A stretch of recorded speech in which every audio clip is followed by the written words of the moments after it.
So here we are, September 11th, 2010. Yeah. And who are you? I'm Rosalee Grable, the web fairy, the one that first noticed that there was no plane in the first hit footage. The rest grew from there. I'm at Church and Murray. Get a view of the street there. Now it was this particular corner. Well, actually, the cameraman was standing about mid-block there, looking this way. Mid-block on the next block? Yeah, right down there. Okay. And looking up at this building and there's Dunkin' Donuts here. Where's the Dunkin' Donuts? Oh, the Right Starbucks? there. Oh, the there's Dunkin' Starbucks. Donuts. I don't know if Starbucks was there then, but Dunkin' Donuts was there. Oh, really? Huh? So that's been around for 9 years. Yeah, yeah. But what makes this corner incredible, before the first hit or while the first hit was happening, there was a camera crew here catching the reaction shots from people seeing the first hit. Somebody had to know enough to come down here and to set up a camera. The Church and Lispinard scene where the odor of gas call, which was their excuse to block up all the street, happened about, what, 9 blocks that away? Mm-hmm. So that the nowadays would have 2 camera crews out, one to catch the famous fireman looking scene, and then another crew catching the reaction shot, is one of the many signs of foreknowledge that the Nauday crew in particular knew something was going on, that the Nauday 911 movie was staged and its plot out was planned in advance. They even... How you doing, girls? Hi. I'm gonna... There's signs on the street too? I hope it doesn't say I can't sit. So, what about the first hit? There's no airplane in it. Why didn't they bother? Really? Why? What's happening? I just want to move this a little bit. I want to put my motorcycle in. Oh, okay. I'm sorry. So, the first hit didn't have an airplane in it. Why did they not bother drawing that in if they had a camera crew set up early? Yeah. Because it's really complicated to put a plane in. They managed to put a plane in the second hit over and over again, but they're all different planes hippity-hopping across the sky. Maybe that it would have been too fake. So the first hit, they had to get it out on live TV really quickly? Is that the idea? No, it wasn't on live TV. The first call of anybody that we know of the first hit footage on television, at least California time, was about midnight. So that would have made it like 4 in the morning Eastern. But they had to show like an explosion? Well, there was an explosion. It's easy to show an explosion when there's an explosion. And people's reaction in that moment? People's reaction in that moment. But the reaction shot was in the Nauday DVD, not anything that was seen by people. Just the fireman shot at Church and Lispinard was shown over and over and over and over again. And how about the first hit? Was that shown over and over and over again? The fireman shot of it. Yeah. The Nauday part of their plot line was this odor of gas call that brought, and as far as I know still, fire trucks don't respond to odor of gas calls, at least not for fire trucks. They blocked every single segment of the intersection and just stood around and pointed stuff, wasted time until this one fireman does like a hat tip thing, and then the camera pans to see the, wasn't a plane, but something in the sky, and then the plane-shaped explosion. That first hit, did it have a plane-shaped explosion? Well, the explosion wasn't plane-shaped, but once the fireball went away, there was a plane-shaped hole. In the first hit? Yeah, not immediately. What there was the big fuselage hit and the wing hits, but the wing mark in the first hit footage had to be kind of added in. Yeah. Now, the famous one that we see, was that the first or the second hit? Which famous one? Oh, you know where the airplane melts into the building? Oh, that second hit. That's the second hit. Yeah. So they never drew in a plane for the first hit? Yeah, I think that they had planned to have a hologram projected, because the footage itself is very wavery, and it's undergone a lot of post-processing to take out artifacts to make it look halfway decent. The first hit? Yeah, the first hit. So, you could have people seeing many different things, right? People are all hysterical. See what they're told to see. Yes, they're hysterical. They, for good reason, hysterical. My God, 9 years now, and we're still reeling from it. Right. It's hard to have level-headed discussions. Yeah, that too.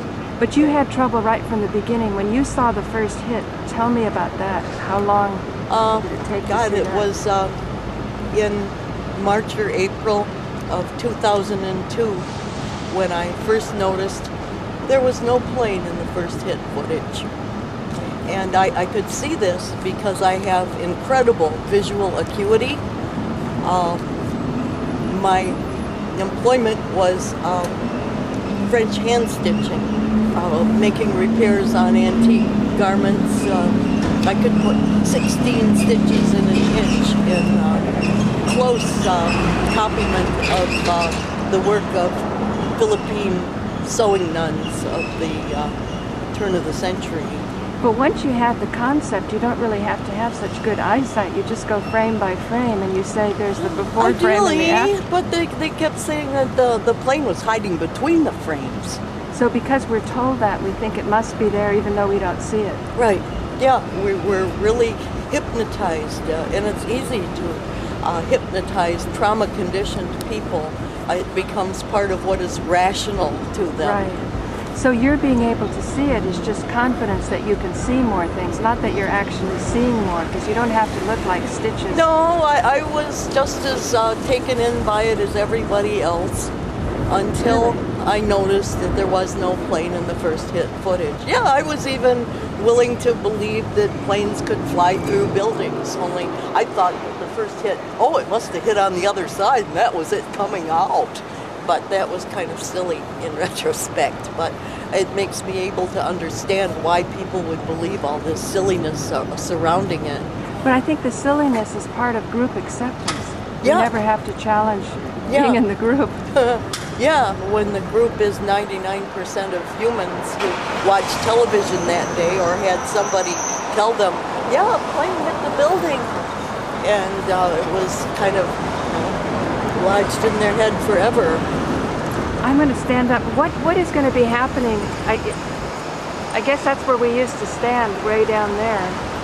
Yeah, I don't know. I'm not going to the official story hugger thing. You mean the official, unofficial? Really? And I'm not going to the plane hugger thing. This is as close as I'm getting to the scene of the crime. To honor 9/11. To honor 9/11. Now, I've always believed previously that the big junk was stashed behind there. And what would that, is that building 7? No, the big junk. It's supposed to have been an engine, but it's actually the inner parts of a turbine. The actual engine would stand higher than a tall man. Wow. But the big junk stood about that high and was real The big photographed. junk? Yeah, the big junk. They said that's the airplane. Yeah, that's all they could give us for an airplane, which managed to land underneath 2 layers of a construction canopy and a building canopy without leaving a hole. and it just sat there getting photographed in various. But look here, see that building? Those windows are arched on the top. Yeah? That's what's seen in the background of the big junk pictures. Hang on, let me get your voice. And I don't know what that next street down there is. I have to ride back down there to see. So this building here, you can see in there. Yeah, I think it was on one of these corners. As long as show the subway entrance there. If there's a subway entrance similar on this next block, then I got it for sure. But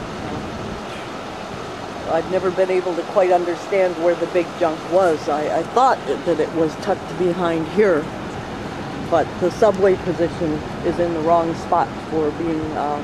There's a subway there. Yeah, but it's going down Church Street. It's not hidden behind Starbucks there. I see. So that couldn't be the big junk hiding place. It must be somewhere else.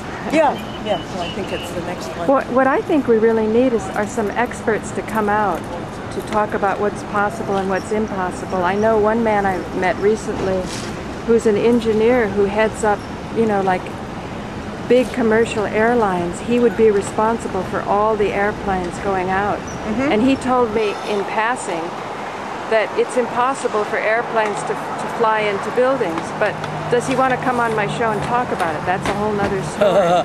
And yeah. Is he one of the group of the plane huggers that you suspect that's not, that they're safe to talk about it? Yeah, as long as you keep your plane in there and your terrorists in there.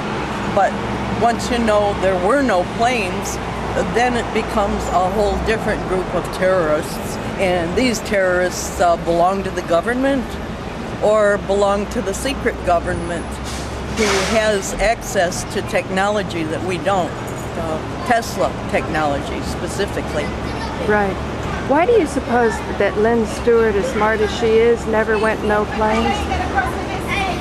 I mean, she knew enough to realize that her person couldn't have done World Trade Center the first time around in '93. Yeah. And he was only convicted for blowing up landmarks, and I'm not even sure I can't about that. tell you why all of the leftists became left gatekeepers on this issue. It seems like of all the things that, I think maybe they just want to complain and bitch and moan and don't really want to change anything because... Or maybe they think it's not possible, it's too big, it's such an enormous deception, and they have an idea of it and they kind of go along with the deception in their own way? I think I figured out reasonably for a fact that, since 99.9% of people lie in their daily life, little white lies, they just keep them calm and, keep commerce greased and all. That makes them susceptible to other people who lie. So they tucked the 9/11 story away as yet another little white lie? Yeah. And if it was any different, they don't want to know about it. And while we're here, got a shot of my bike. Oh, I got a lot of shots of your bike. It's in the background. Thanks, Rosalee. Anything more? Yeah, I'm going to, oops. It's going to be tough because there's all those fire trucks there, but I need to stand just about where the cameraman was standing, in the gutter of the street up there. Let's go over there.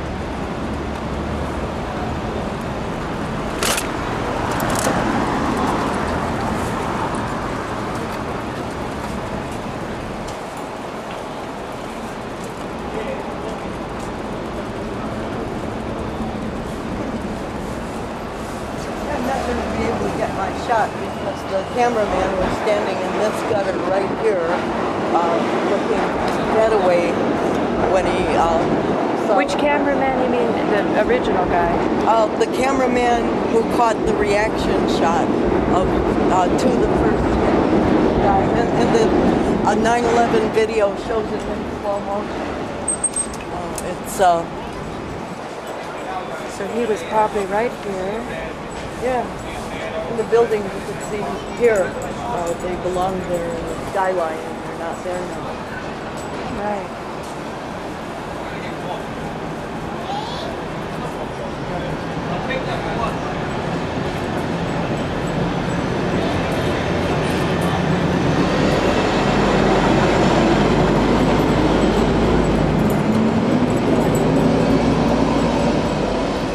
Any last thoughts? Yeah, I don't really want to run around telling these cops that there was no plane in the first hit footage, but maybe next year I'll be brave enough for that. I always felt that Port Authority security was the most open to people challenging the 9/11 truth, the typical We Are Change. Yeah. I thought they were very overly patient with Nico. Yeah, And I remember little impatient with Luke Radowski. and one of them told me that we lost more men than any precinct. Yeah. So, I think everybody wonders how to say what they know in a constructive way. Yeah, I think a lot of people would agree with you. The no planes position wasn't hard to move when you're actually standing there. Well, when you've got Newton's laws on your side and video that doesn't have a plane in it on your side, it seems like it would have been an easier sell than it proved to be. Poor Jesse. I guess it's the accumulation of those little white lies. Yeah. They become big. However, somebody pointed out on my blog that 3,000 people were killed on 9/11, but 21,000 every day from cancer. And that Alex Jones in InfoWars, when somebody called up Ronnie Smith, who's a big cannabis activist with the hemp oil of Rick Simpson, he was not only cut off, he was expunged from the archives that call ever came. And Jason Burmas said that seems like a long shot. I'm not a doctor. Let's talk about other things hemp can do. So same story, same gang. So some of my cannabis viewers, activist viewers, I think we'll see a pattern repeating here, which I think is one of monopoly. I'm glad you could find another issue that sticks a finger in the same hole. Right. Yeah. Well, Web Fairy, thank you for joining me here. Thank you for turning up at 8 o'clock in the morning. Yeah. On September 11th, 2010. Thanks.